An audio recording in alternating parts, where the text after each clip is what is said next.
Chaque jour, c'est le même rituel.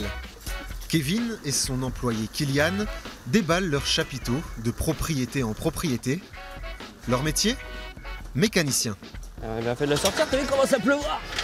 Au programme, une révision complète avec vidange du moteur. La cliente, partie travailler, a confié les clés de sa voiture à Kevin pour qu'il intervienne directement chez elle.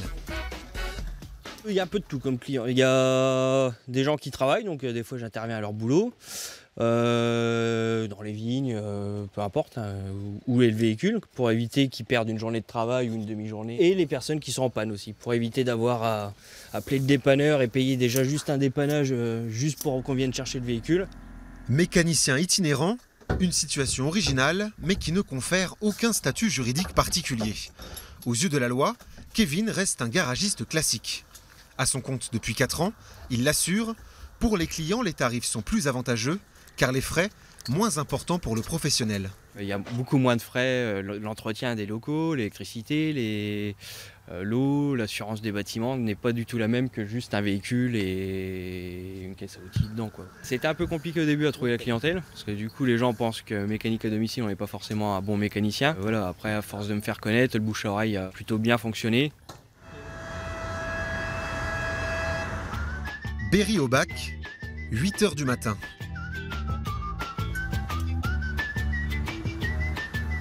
Laurent, boucher charcutier, prépare son camion avant l'arrivée des premiers clients. 5 jours par semaine, il parcourt une vingtaine de villages entre l'Aisne et la Marne. J'arrête chez les gens, c'est qu'à de le dire, devant leur porte, je klaxonne et ils sortent de chez eux, puis voilà, j'essaie. Ou alors, même des fois, je rentre chez les gens. Petite dame, j'ai une dame qui est en fauteuil roulant, elle ne peut pas sortir, bien sûr. Alors, je rentre chez elle, je prends sa petite commande, je viens la peser et je lui ramène. Bonjour madame. Ça va ? Car l'itinérance peut être un moyen efficace de diversifier ses revenus.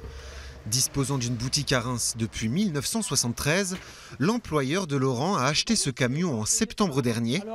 Résultat, une hausse de 5% du chiffre d'affaires. Il faut s'agrandir, il faut s'adapter, il faut évoluer, quoi. Avec ceci, madame. J'aurais voulu un petit tourne-dos, Oui, s'il vous plaît. un petit tourne-dos dans le filet. Moi. Comme ça va. Et la demande était forte dans ces communes rurales où les commerces ont disparu. Ici, depuis 56 ans, Roberte est devenue une fidèle du traiteur. Pour moi, c'est important parce qu'il n'y a plus de magasins. Et puis moi, je ne conduis pas. Je suis trop vieille. Trop âgée, comme on dit. Je ne peux pas demander aux voisins. Les voisins, on ne les connaît plus. Satisfait des résultats, le traiteur mettra en place une tournée dans la montagne de Reims au printemps prochain.